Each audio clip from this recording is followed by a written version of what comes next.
No, all right, Mark Pope is with Billy this is big. in the lobby, which means he will be here when the break is over. Nice job, Billy, our sports on the scene. We will have Mark Pope right after this.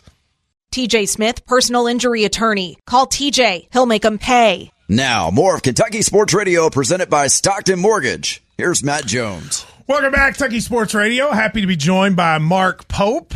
Mark, great to see you. I'm happy to be here, man. I like nice that blue sweatsuit you got going there. Thank you. Yeah. Thank you. UK gear, I think, has improved in the last year or two. I don't know if you have anything to do with it or not, but I like it.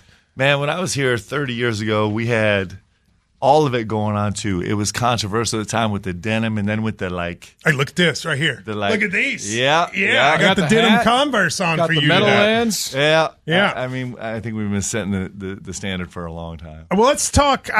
We only have you for a little while, so I actually want to get substantive basketball questions, if you're good with that, because I know people would like to hear it. Let's talk about the team coming up this year. You've got 14 players, a lot of whom we don't know. How are workouts going, and what do you think of the group you've seen so far? I know a couple are injured. I like our gym. Our gym feels good. We set out with some very clear intentions as we worked through the portal, trying to put this particular team together, and I think I like where we are. I think we have a ton of creator vibe, and we're seeing that on the practice floor. We got a ton of length, a ton of shooting. In some really fun different levels, and I think we have some. When we get healthy, this center spot's going to be a real strength for us. So it's a good group. There's unbelievable juice on the practice floor, as there always should be in the summer. But this group is going to be special, and it's been fun, man. Every day is a joy to walk into that gym. Was there anything you saw that maybe didn't work last year with the team that when you put this roster together, you said, I want to make sure I get that? Well, yes. I mean, this whole, and we've talked about it a lot publicly over the last couple of months, but this whole vibe of having more creators on the floor is really important to us, and we could get deep into the weeds on that. Where we have more guys that are capable of actually creating shots for themselves and creating shots for teammates that are causing power plays on the floor. So power play is just a term we use from hockey. We stole it from hockey, where anytime that you can earn a second defender and you earn the rest of your team a 4-on-3 or a 3-on-2 or sometimes a 4-on-2 if you're really good, we like to work out of that space. And we didn't have as much of that last year as we traditionally do. Jalen was such a massive piece of our organization, and so we didn't have that healthy. We suffered a little bit through that our first year, and so we came in with two major priorities. One, Malachi Moreno is a massively important piece of what we're doing. Did you ever think that he was going to lose? You were going to lose him? Well, you never know for sure. Malachi's heart is in Kentucky. He loves this place. I think he's got a lot of faith in our staff. He's got a lot of passion about what we're doing. But the NBA pull is real. Yeah, it is a real thing. But you never thought you were going to lose him to another college. No. Listen. Anything can happen in the portal, as we've seen. Yeah. Day after day after day. It's such a dynamic place, but I know Malachi's heart. I know what he cares about. Everybody in Kentucky knows how much he cares about this place. So he was a huge point of emphasis. And then this creator side of the ball was such a huge point of emphasis. And so we went really hard after those two spaces and then built in the rest of the roster. During the portal period, it's hard to know sometimes who you guys are going after and who you aren't. I mean, you're kind of beholden to what the information is that out there. Yeah. You had different guys in. How important was it, because of some of the stuff that maybe happened earlier, to close on Milan? Did you feel like that was a huge finishing piece?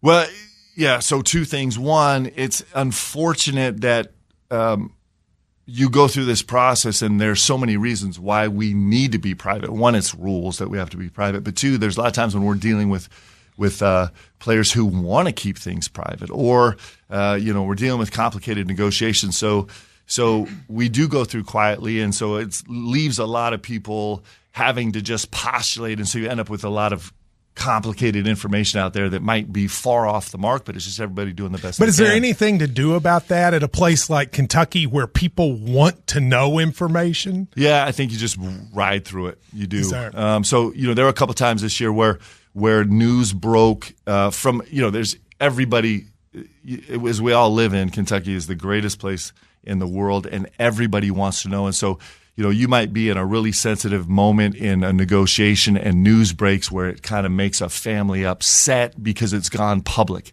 That'd be one of a million examples of how we kind of are trying to thread the needle as we go through this. Does it upset you? Because No, I think that probably happens. It doesn't upset me at all. Okay. It's all part of the business, guys. It's part of the deal. Yeah. And so our job is to navigate these spaces the best we possibly can, and but also do it here where everybody cares more than they care everywhere else. And so that's a thread. Like doing both of those things at the same time is our job. That's what we do. And so there was I think we felt a lot different in the office than maybe people felt publicly, because I think from the very get-go we knew exactly what we were trying to chase and how we were trying to get there.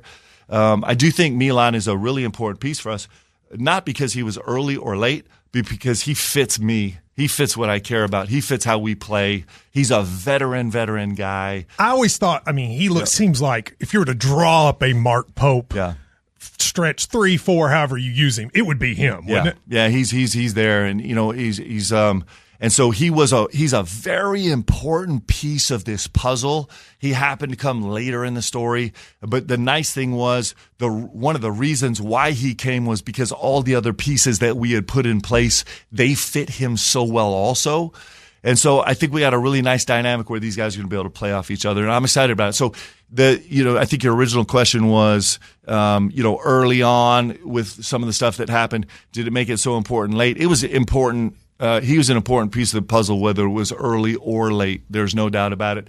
Just like Zoom is such an important piece, and Alex is an important piece, and Mason Williams is an important piece, and Justin, I hear that they're really important. I don't want to say been better than you thought, but maybe better than we as fans thought early on. Is that true? Yeah, he's got Mason. Yeah, Mason has got to grow for sure, but he's coming in with a college-ready body, and he is a voracious worker. He's a guy, I've talked about this publicly a lot, about how he just is relentless in the gym. He's shooting the ball at elite level. He's one of those guys right now as a young player that I'm trying to get him to stop deferring and actually go hunt possessions. He's a great playmaker. He's got to learn how to play us. He's got to learn all the freshman stuff. But I'm telling you what, I have high hopes for him and his trajectory. I think he's got a chance to be a very good player. So when you first came here, you and I sat down and you said something to me that really stuck with me. You said, look, I know you have to do your job, and if things don't go like they should, you need to go on there and blast me. That's your job. Yes. It's not BBN if you don't. Yep. I remember telling you at the time, that's easy to say in the abstract. Yep. What's it like when it happens? 2 years later, you felt at times, I'm sure, the pressure of Kentucky media. Do you feel the same way 2 years later? 100%. One thing, guys, is I know exactly what Kentucky is. I'm probably right now the world's expert on Kentucky basketball. I know exactly what it is, and I'm learning how to navigate the challenge better and better every single day, as we all are. But our standard is never going to change. It's what's make this place great. And the way we chase it is never going to change, and our care is never going to change. And so it's all part of the gig. It is. Every single day it's all part of the gig, and it's the gig that I want more than any other gig in the world. It's awesome. Last year before the season started, you were very excited about that team. I think you said that you were sitting on a Ferrari, was your quote. Obviously the Jalen Lowe injury changes a lot. Yep. Do you look back and say, I was overestimating the team, or it just really didn't have a chance after Lowe got hurt? How do you look at when you evaluate yourself last year's thing? No, I feel the same way about the roster as I did before the season. We just didn't get to see it. It's just listen, I wish there was a better answer than that, but we just didn't get to see it. You don't get Jalen. Really, at the very beginning, we kind of had a unbelievable lead guard scenario like we do this year. We had that to start with a couple other players that once Jalen came, they left. So we had great depth there. I felt like at the 5, I thought we had unbelievable depth to really go, and we just never got to see the team. I say this all the time. We got to see him for 17 minutes in the second half against St. John's. And even in that scenario, you were seeing guys that never practiced together, that never got to develop. And you think about I think about J-Lo and JQ a lot. They changed the way our team could function on the floor. And so the upside with those guys was so elite. You think about JQ, he played 4 games all season, and he gets drafted, solidly in the first round. That's the type of talent that he brings to the table. We just unfortunately didn't get to see it last year. So is that in your mind you say, look, the plan was good, the roster build was good, we had injuries. Is that how you see it? Yeah, I mean, there's always things you could do better. But, man, I would have loved to take that thing for a ride, for sure. Like, I like the way it was built. I like the way it was put together. I wish that Caden had stayed because that would have given us some real, backup function, and we thought that was going to work, and it just didn't. So there's a couple pieces that I wish had hung in there with us. But if you gave me that group healthy and said, hey, run it back, I'd be like, let's go, man. Let's go figure this out because it's a pretty fun group. Again, yeah. Oh, 100%. Do you when I was watching the team, and this actually goes back to the first year some, one of the things I've noticed about you don't tend to play the guys huge amounts of minutes, any of the guys. I will say one of the things I've always thought is, look, there's a big drop sometimes between the ones and the twos. And oftentimes we might get a lead and then the subs happen and then it's back tied again. Is that your kind of plan going forward? Is it unique to those two teams? Well, yeah, it changes. So there's so many variables that go into it. I think my instinct normally is to kind of let's go lead out in the energy part of the game and win that part of the game. I think part of our optimism going into last season was we felt like we come wave after wave after wave, and we never got a chance to do that because we never had that group. And so I do think that there's a ton of variables that come into making those decisions. But I do think there's a place actually to play guys more of a solid rotation, and I think there's a time and place to do that. And so you do striking that right balance is important. You do it in the postseason often. Well, developing guys is really important, right? And you saw that. A great example is Colin Chandler. Colin Chandler was the 7th most improved player in all of college basketball last season. That doesn't happen by accident. You have to kind of nurse guys and grow guys. Jasper Johnson is a player that has tremendous upside, and we needed him, and we kept trying to find the right situation for him, and he's going to be a great player, and some of that's going to come from those developmental minutes. You look at Otega Owe's rise and us being able to continually put him in new situations. That's how guys grow. Malachi Moreno, early on in the season, force-feeding him some minutes helped him grow into the guy that actually had to carry the load for so much last season.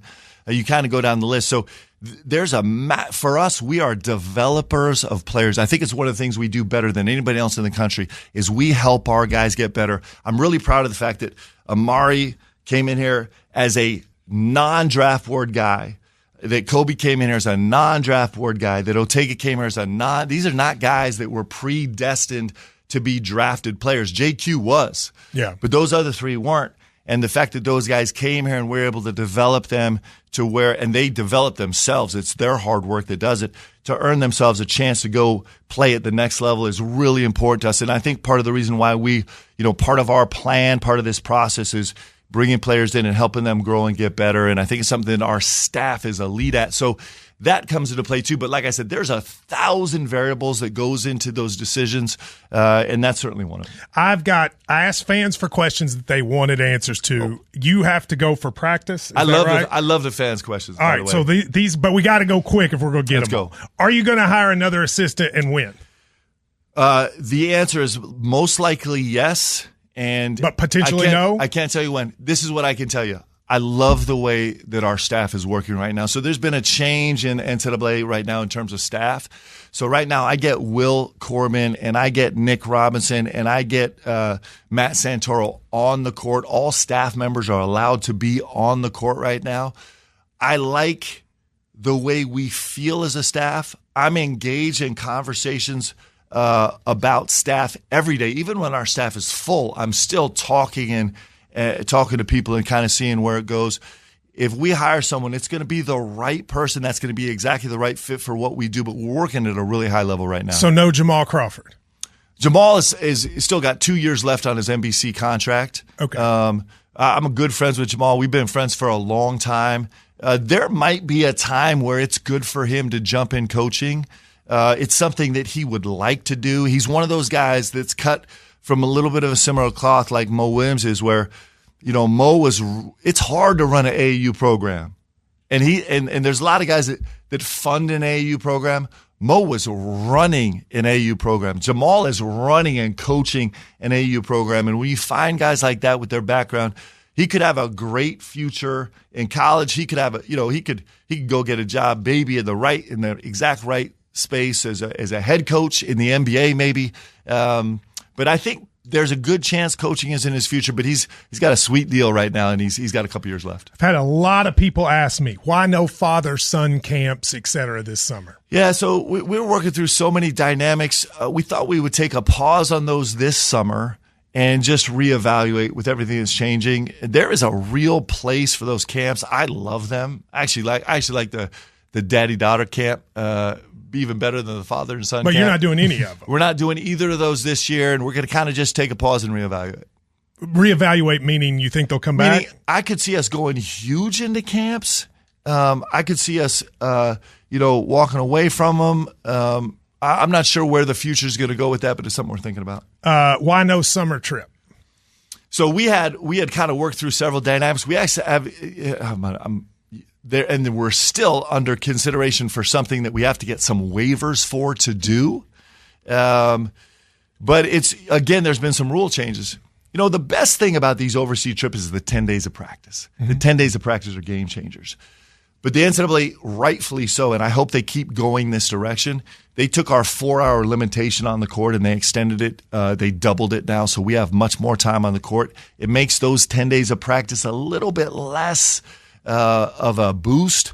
There's also a cost. There's a financial cost, and there's a time cost, and there's an energy cost to go out on the trip. So if we find the exact right one, we thought we've had something a couple times. So you still could. Well, and I can't really go into detail. There's actually something we'd have to need some waivers for right now that we're pushing on right now. We're talking to the NCAA about see if we can get a waiver on a program, but we just can't.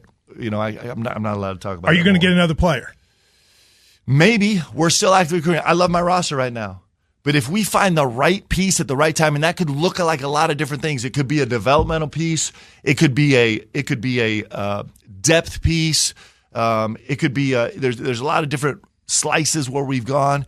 If we find the right person, we could. But I like the roster a lot right now. I think we can go to battle. All right, they're telling me you have to go. We went a long segment here.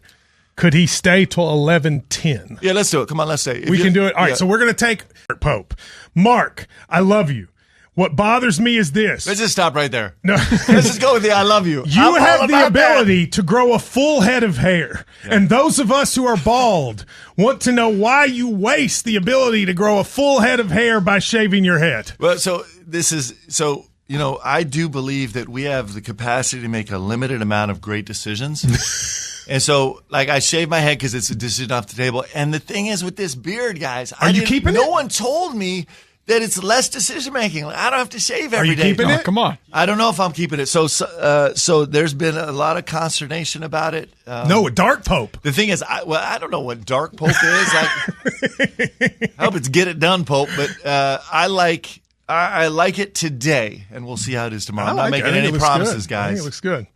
You and the team are heading to Vegas this week. Can you reveal a little bit of what's on the schedule, what you all plan on doing there? Yeah, we're going to have early morning practices. We're going to get after it really, really hard at a great facility. It's going to be a great venue. We're going to connect with all of our guys. One of the great things about Summer League is not just all of our guys playing in Summer League, but all the NBA vets come back. And so we did a huge thing there last year. We're doing it again this year, and just connecting our current guys with those former players is really special for us. And they've also moved recruiting venues there, so we'll be able to do recruiting at the same time. It's a catch-all. It's really important for our guys to get the work done in a different gym, to grow their relationships together, and to kind of see and feel what their future holds. This connection between Kentucky and the NBA is like no other, and this makes a lot of sense for us. You had a picture you posted after you got Milan where you were on the beach, and you had two cards and they said Jack and King on it. People have spent a month and a half trying to figure out what was the Jack and King. Can you tell us what the Jack and King was? I didn't sleep for 2 days. We were speculating over that, trying to figure it out. So, you know what's fun? And, I was an English major here at Kentucky, and I learned this, okay? When an author puts something out there, it's now not their own. Oh, okay. It's owned by the reader. And so I can tell you it was incredibly intentional in the sense of like it was a last second idea. And so we thought it would be fun to put out, and it's going to be way more meaningful as people interpret it the way they want. This fan base is BBN, man, which I'm a member of. Is there's no more fun fan base to interact with, and that's the whole deal. Man. Did you eat all that fruit? That was so much fruit. But there is a reason. There is a reason. There was a lot of fruit. Actually, the Pope girls are setting up the shot, and they got a little carried away. They're like, Dad, let's do this. Put a lot of fruit there. So look good. It was fun. What your girl's very active on social media. Do you ever say, hey, down a notch, or Nope. are you like, go? Nope. I'm like, go, girls. Listen, my girls sacrifice and care both maybe as much as any member of BBN and probably more. And this is very personal to them, and they are very funny, and they love this whole thing, and they won't listen to me if I tell them anything anyway. So it's a beautiful, like I'm telling you. So again, congratulations on your daughter. I got an Avery. There I copied is off of nothing in the world better than being a dad to daughters, man. It is the best. And so I just watch these girls go, and sometimes I hold my breath, but they do what they do. Last thing, and then because I know you got to go. What is your biggest, looking back at the 2 years that are here, what's your biggest thing that makes you happy? And then what's your biggest regret or thing you would change about the last 2 years?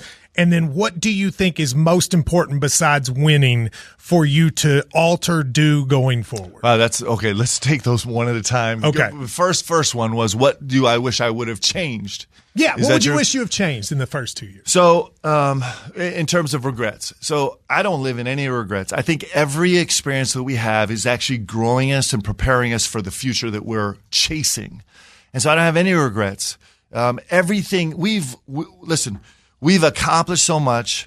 We've grown so much. We're learning so much. We are in the process of getting to our ultimate destination. The process is messy. Growing is messy. Like it's setbacks. It's one step forward, two back, 3 steps forward. It's the beauty of it. And, that's a big one. You need to take it and come back? I'm okay. I'm going to call him right back. Okay. And so there's nothing like this is everybody's journey, but right? what would you change? Regret So may be a bad word. Well, I'm going to go to the low-hanging fruit. I'd like to stay healthy. I would like to stay healthy. Is there anything you can do for that? Like, This is a great question. So we've actually done, we're data-driven like crazy. I drive everybody in our office crazy. And so we've dug hard into this. What's interesting is we're having less soft tissue injury than any other program. We've just had these random traumatic acute injuries like Jackson breaking his finger caught in a jersey. It's just like this random thing. We had 2 point guards in a row that dove on the floor and stretched out and had labrum deals. We've had 2 Jones fractures, which is just, there's not like we do blood work and nutrition. Those are things that just happen. It's part of life. Sometimes things happen. And so what you do is you use them to make you better and stronger and grow more and prepare you for the next stage. Those challenges have made us so much better as coaches, have so much broader vision. They're making our players better, stronger people, and the end result is going to be the end result. We're going to get where we want to go. And then finally, what would you like to see? What changes are you kind of making going forward? Well, we have, and we've talked about it. Like I'm beating this drum, man. Creators. Size, rim protection, decision making at the 5 spot with some depth, and then length, decision-making and shooting at the wings. And I think we have it. Like we have the versatility where we're going to be a little bit every year as we put together these rosters. You can't completely immunize yourself from misfortune during the course of the season, but we've got to a pretty masterful space right now where I feel like as good as it can be done, we've put together a roster right now that we're excited about coaching and that has some protection based on our versatility. My mom will kill me if I don't ask you, is Trent Noah going to step up this year. Trent Noah, man, he's been the best player on our roster in the first 4 weeks of camp. He tweaked a hamstring yesterday, which is a nothing. But he's actually, believe us or not, he's leading us in defensive impact metric right now on this roster. Yes, he is. And the thing is, awesome. We talk about growing players. Trent is in his third year here, right? He is completely devoted and dedicated to Kentucky basketball and getting better. And we'll see the fruits of that growth. Like, it's players like Trent Noah, and you watch them rise up, that you build a relationship over the years. He's going to be really special this year. I'm super proud of him. So he is going to have an impact on this roster for sure. Mark, thank you very much for coming in here. We do appreciate it. You stayed a little longer for us, and hope we can talk to you more as we get closer to the year. There has never been a better time to be a Kentucky basketball fan, man. Like, it's on, guys. Like, this is the journey, because this is a journey we're going through. Like, we've all had these incredible highs, and we had these really, really frustrating things, all growing towards a goal, which, we're incredibly focused on 9, and we're going to get there. We're going to find a way to get there. This journey, like, when we write the book on this, guys, it's going to be epic. Like, it just is the best, and so I'm glad we're all riding it together. Thanks, boys. Thank you, Mark. Okay. Go take that call. Appreciate it. Mark Pope, loving the beard and everything. Thank you all very much. All right, appreciate it. See you later. We will. I'll tell you what. We'll stay here for a minute. Let him go. Thank you, by the way, for. Yes, appreciate it. Have a safe trip. Yes. So there you go. It was fun. That was very fun. nice of him to stick around, especially during a long break. That was a long break. A lot of people in the past, coaches, other people, even people that aren't important, would have said no. Cal would not sit through a break. Cal specifically said, "I'll do as long an interview as you want, but there will be no break." Yeah, and Shannon, there's nothing you and I can do about the break. No, the hard break comes for everyone. Yeah, doesn't matter who you are. But doesn't matter who you are. And cool he sat through there, and he's right. The first break, that would have been a nice one to be able to have over the air. It's a good conversation. But I'm also glad, like, we got to talk, during the break about just in general, like the last year. I think he was very honest about some of that. And it's good to hear him say he still thinks that there should be criticism when it's deserved. I'm glad to hear that reaffirmed. Completely understands the fan base and what he signed up for. He loves hearing that. He also understands, like, we need to be good this year. And he's excited about the team. You can tell that. He should be, but you can feel it that's genuine how excited he is about this team. You can just tell that's how he feels. All right, we do have some folks on 859-280-2287, some of whom have held. I'm gonna take an early break here and then come back and we will continue going. It is Kentucky Sports Radio. By the way, tell me about Stockton Mortgage really quick, Shannon. Oh, yeah, Stockton Mortgage, Stockton.com. That's it's always important to make sure you have everything when it comes to paperwork ready to go when it's time for closing. Stockton can help you understand where you stand and what options you may have at Stockton.com. And if buying a home is on your radar, getting pre-approved early can help you understand your budget and shop with confidence. Go to Stockton.com, NMLS 8259, Equal Housing Lender, NMLSConsumerAccess.org. All right, there you go. We will be right back. It's KSR.